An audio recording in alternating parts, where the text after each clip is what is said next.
Yo, what is good, everybody? It is your boy, Golden Falls, Golden What If, whatever you want to call me. And yes, I am back. This is What If Deku Was Homelander. And yeah, if you don't know who Homelander is, don't know what you've been doing, you should watch The Boys. Homelander is a interesting character, to say the least. And The Boys TV show, I'm a big fan of it. I've been doing content on some other channels around The Boys, or centered, what the heck am I even saying? Centered, I can't talk right now. Centered around The Boys. And yeah, today we'll be doing What If Deku Was Homelander. I know people have done this before. I'm pretty sure I've seen some others do it as well. But here, I don't care. It's fine, because we're going to be doing our own version of What If Deku Was Homelander. And it starts right now. This is Golden What Ifs. And this is part 1 of What If Deku Was Homelander. Let's get it. Izuku Midoriya was born just like anybody else. His world, though, has changed so drastically in a matter of seconds. Because when he arrives at the doctor's, when he begins to hear that he has no quirk at the young age of only 4 years old, his life felt like it was crashing to the ground. His mother would feel absolutely terrible for him, and frankly, Izuku didn't know what to do. He wanted to be like All Might. He wanted to be just like them, but the doctor would slide over and say that they actually have an opportunity. And this is something that only very few are capable of doing. And the mom, or Inko Midoriya, would be like, well, what is that? What are you guys talking about? And the doctor would say that it seems like Izuku has a special genetic build that would be perfect for their, well, experiment. And it's a procedure that would allow him to gain a quirk, in which Izuku would immediately dart his eyes toward Inko Midoriya, or his mother, and would think to himself, like, this is my chance, I can have a quirk. But of course, immediately Inko's thinking, this is not a good idea. Like, this feels like it's not the best idea in the world to actually approach this way. Now, Izuku's looking at her like, oh, like, are we going to do this? Is this a good idea? And initially, his mother says no.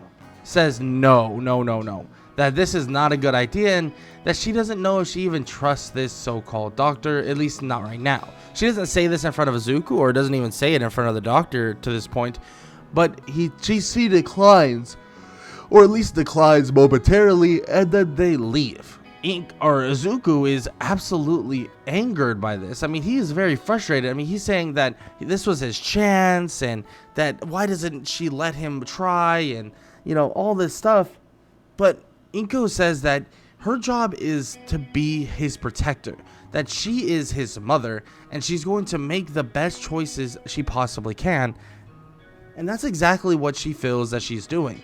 She doesn't know if this is the best idea for him, like, at all. And she wants to make sure that this is all safe, that everything's gonna be okay if he does decide to do this. But soon, she would realize how costly of a mistake it was to say no in the first place. Because soon, something horrible would happen.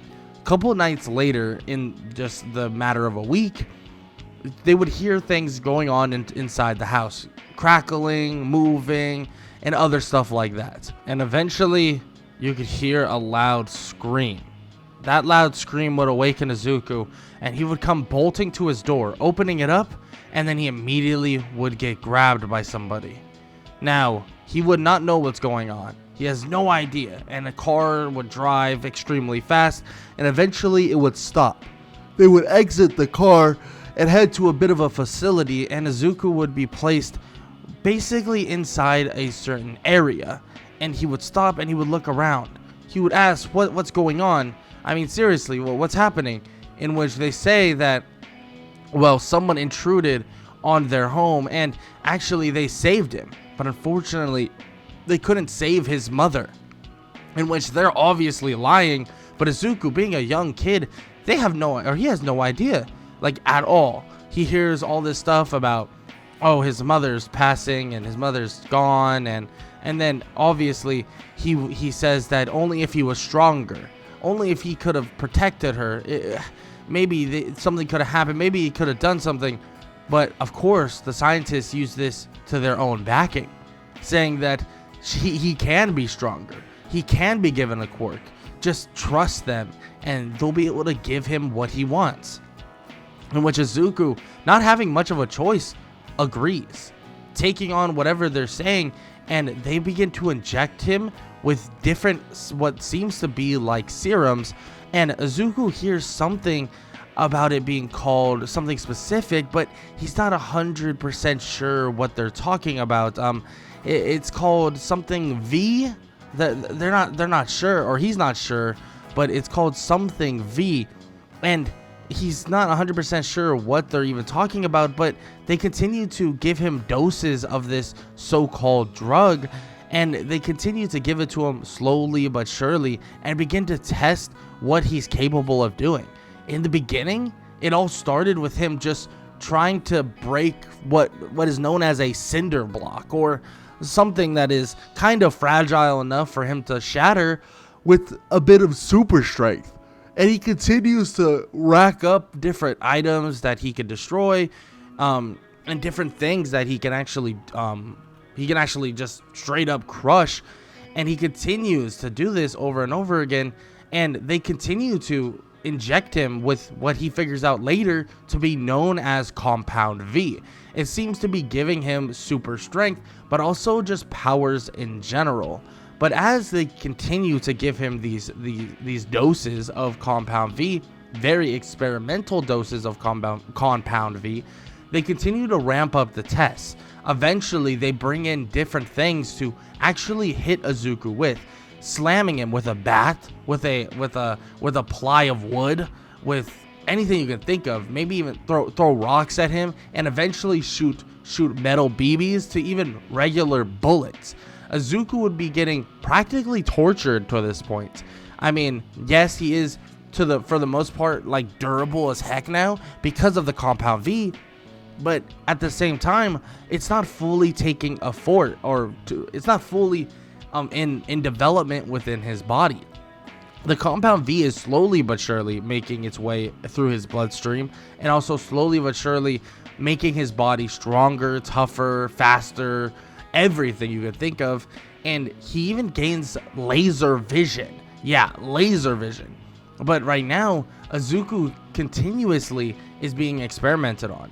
They give him certain things, they make him break certain things, they make him endure certain things, even ramping up temperatures like 130 degrees, 140 degrees, 150 degrees, and higher, trying to make him the perfect lab rat or test subject. And now to this point, all Izuku can think about is where is his mother, that he wishes his mother was still alive, that he misses her so much. And he says this on multiple occasions. And well, for a mental test, they bring in a picture of his mother, in which he thanks them, like, oh, thank you so much, like, I've been missing my mother, blah blah blah. And to this point, Izuku has grown up quite a bit. He's kept up with his studies because they've kind of forced him to be somewhat intelligent, but he has kept up with his studies to a large point, and he now has a picture of his mother. But as he has this picture of his mother, and he's looking at it, and he begins to cry just a little bit, he could feel the tears begin to melt away, as if they're evaporating into the air. He looks to the side and sees that they have now cranked up the temperature once again, 150, 160, 170, all the way up until 200, to the point that the picture that he's holding in his hands is burning and now is melting away. The picture of his mother no longer there, and completely burned to a crisp. He begins to get very frustrated. They tell him that this is a mental test, that if he wants to be like All Might, if he wants to be strong, if he wants to be the next top pro hero, then he needs to be able to endure this mental test, this physical test, and every test to date. He needs to be able to endure them all. In which Izuku focuses and thinks to himself that maybe this is what his mother would have wanted, for him to endure, for him to try his absolute hardest, for him to make sure that he can become a pro hero. So he endures it all. The heat, the beatings and all of this. And it gets to the point, really, when he's around 12-ish years old, that he's practically indestructible from everything they're utilizing. Bullets, fully automatic guns, even explosions. I mean, he doesn't even get hurt by any of this. It seems like he can tank it all. And then on top of that, he's able to endure like crazy levels of heat, crazy levels of mental, or some what seems to be mental torture. But what the scientists don't understand is that enduring mental torture is one thing, but actually learning from mental torture is another. And at the end of the day, they are creating somebody that is going to realize in his mind that all he needs to worry about, all he cares about, is going to be himself, self-preservation. And even more than just that, he's going to make sure that he's just focused on the dream that he seeks after. Now, with that said, there's more to this, way beyond all of this torture and testing. Because when he's around 15 years old, or 14 or 15 years old, he would then, be allowed to leave the facility and would begin to start his process with different support heroes and different people all around to construct the person that he's going to be. And this is when he's introduced into the idea of Homelander, a baby crashing down to Earth, and also being granted these powers, or having these powers, and he's practically, yes, an alien. And Izuku doesn't really like this idea. I mean, he's on Earth. I mean, he's always been a child that was on Earth. So why would they do that? Why would they make it so, oh, he's an alien, this and that? Couldn't they just make it so he was gifted these insane powers, these powers that really nobody else has, in which they would immediately say that they can't do that, that it doesn't make enough sense, and they might even get looked into. So they need to go with the story of, well, that he crashed on Earth, that he was found by these two people, being that his new parents, and then basically he was molded to be one of the greatest superheroes, and right now is the start of his true journey. And it all starts with going to UA High School, in which he hears this and thinks, wow, wait, this is amazing. He wants to go to UA High School. This has been his dream, and this would be the best fast track to him going or being a pro hero. So he takes on the story of Homelander, Izuku, or Earth name Izuku Midoriya. Homelander is someone that was crashed down on Earth and basically had all of these superpowers, raised, on a normal playing ground, and then, or playing kind of like, on a farm or something, and then eventually he started training to become a hero, and now he's destined for UA High School. They tell him that they're going to get his suit ready for him. They're going to get all of these things ready for him. And after a couple of days, he does have the ability to don his suit.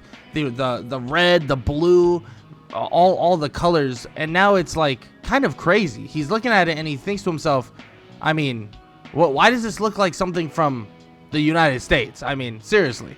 In which they all stand there, and, well, the realization comes over Izuku that he's been talking to a bunch of people that have been having some very, very scuffed, very, very average, let's just say, Japanese. And let's just say that he didn't even realize this at this moment, but he did. To be fair, he was 4 years old, but it was a very scuffed version of it. And they begin to say that it's because actually they're from the United States, and they left out a bit of a detail that they were going to tell him, and I guess they have to tell him now.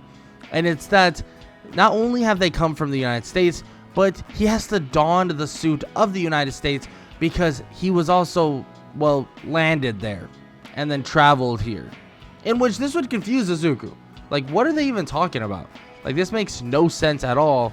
But he kind of just takes it with a grain of salt and says that, like, whatever, like, he'll go and he'll be the symbol of the United States, but in Japan. But he also tells them that it'd probably be a better idea to get him a suit that at least has maybe the Japan flag, or have a little bit of inspiration with Japan. just a thought, you know, maybe that would be a good idea, in which they all think to themselves that they probably should have thought about that themselves, but you know what, it doesn't matter now.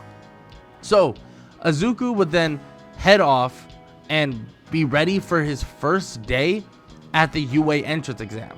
Yeah, the UA entrance exam is still going to be a part of this idea, and Izuku would have to do the written and also the practical portion of it. Now, this is where things are a little tricky, right? Because the written portion is going to be a little bit difficult for Izuku. It's not going to be easy by any means. I mean, yes, he has been taught quite a bit, and he's been helped out here and there, but his learning hasn't been amazing. And eventually he would realize, like, he doesn't know, like, a good little chunk of all of these things. But luckily enough that it's okay. Like, he's going to still be able to pass the written portion. And just because he squeaks by the written portion, he knows he's going to be able to blow away the practical portion of the exam. So there should be no issues there at all. He begins to actually head off to the practical, donning the suit of Homelander, or his suit, and everybody would look at him like, whoa, like, what is this guy doing? Like, what is he wearing? And eventually they would realize why he's wearing such an insane outfit or hero costume on the first day. It's because the dude can fly. Yeah, because when the gates would open, he would begin flying forward, chucking himself through robot after robot after robot, destroying each robot almost instantaneously, and then obliterating some more using his laser vision.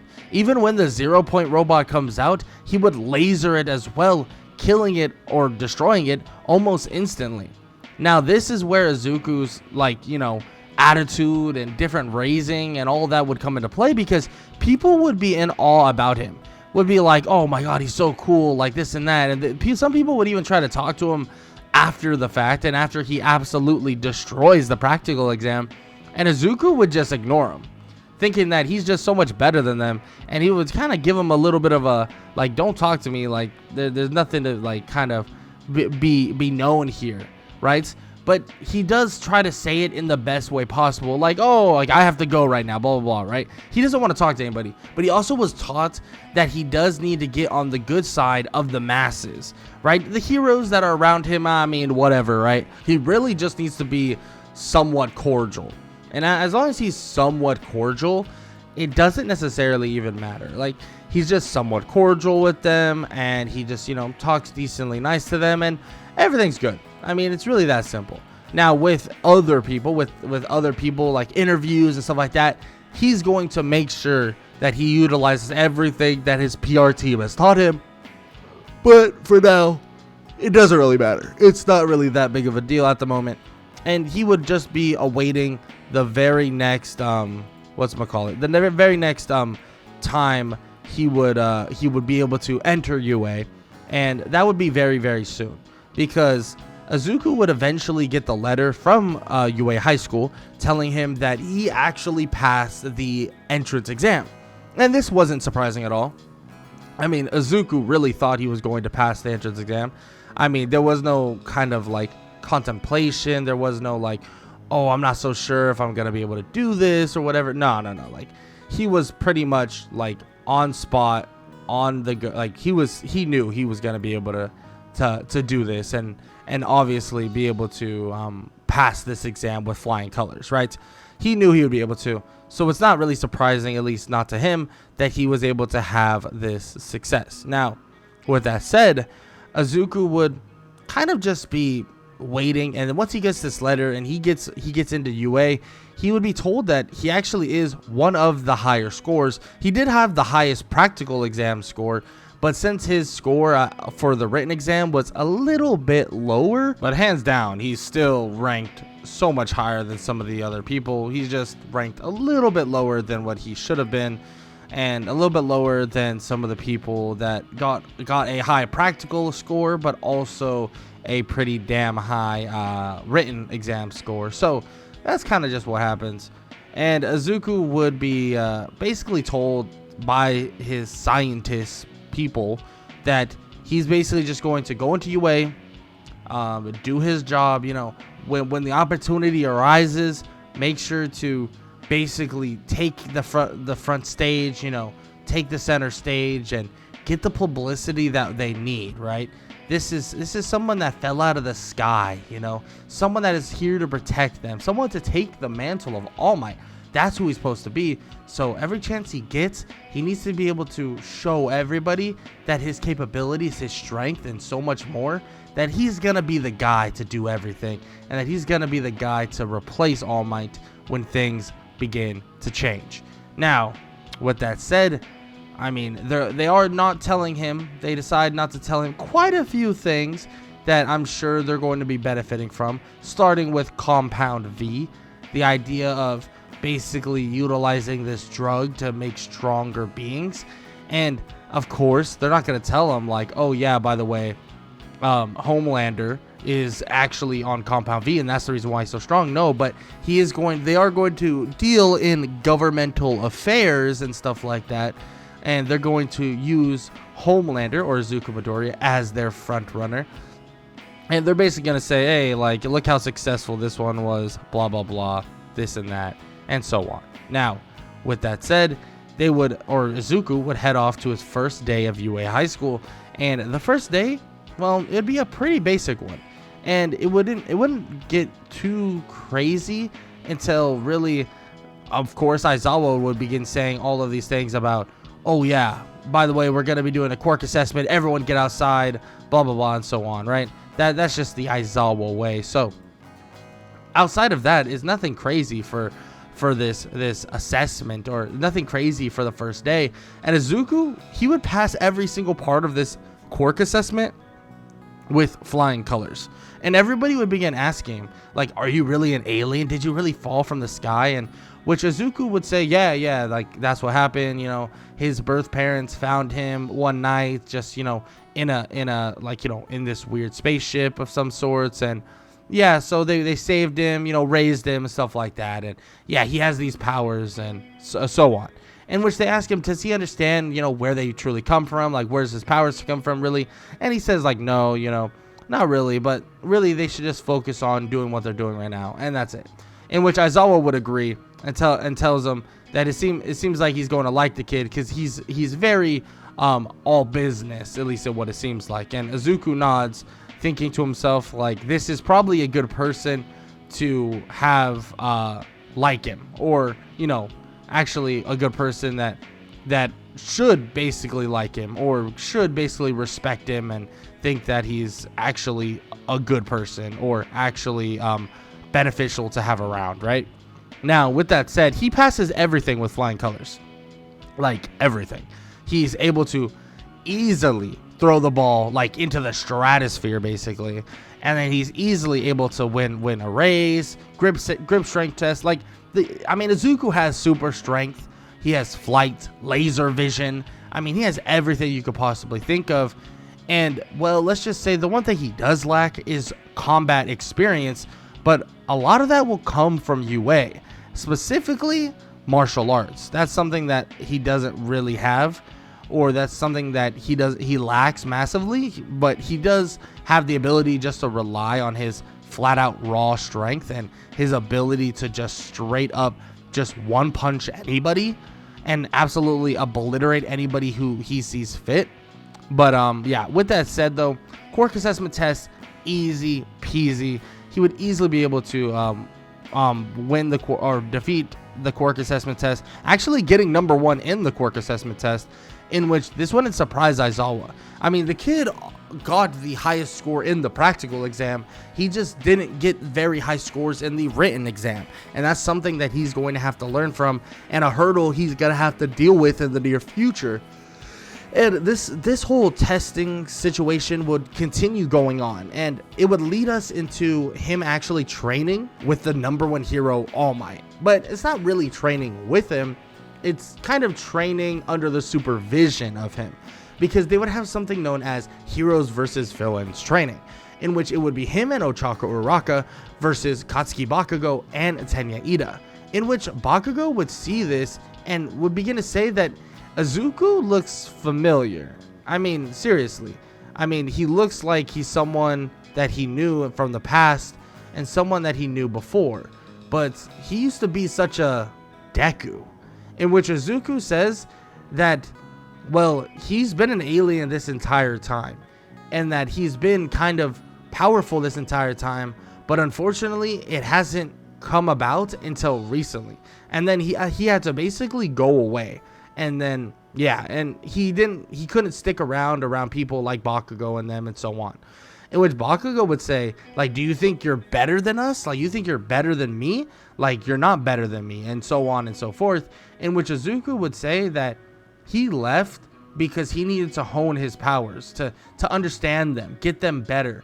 And yes, he is an alien, and yes, he didn't really talk about it, but he also didn't talk about it to anybody as well. He straight up did not say a single word to a single person, and that includes Bakugo. He was never going to tell him, like, oh yeah, I'm an alien, by the way. No, he would never do that. And of course, this is a little bit of gaslighting, because, well, you know, he's not actually an alien, but still, he would be saying these things, and like I said, he would be very coached on how to handle these situations, at least to a large extent, and he would then kind of be ignored, and leading us into the actual match that Izuku was somewhat waiting for, right? You have Ochako Uraka, and you have him, and versus Tenya Ida and Katsuki Bakugo. Now, this is a simple one. Touch the bomb, you win. It's that simple, truly. It's that simple. And let's just say this is not something that is going to be hard by any means for Izuku. He just grabs Ochako and flies her up, and they just enter through a window, touching the bomb almost instantly. And of course, this would embarrass her a little bit, because, I mean, you have this, you know, guy that's just like straight up carrying you by flying and just flying up top.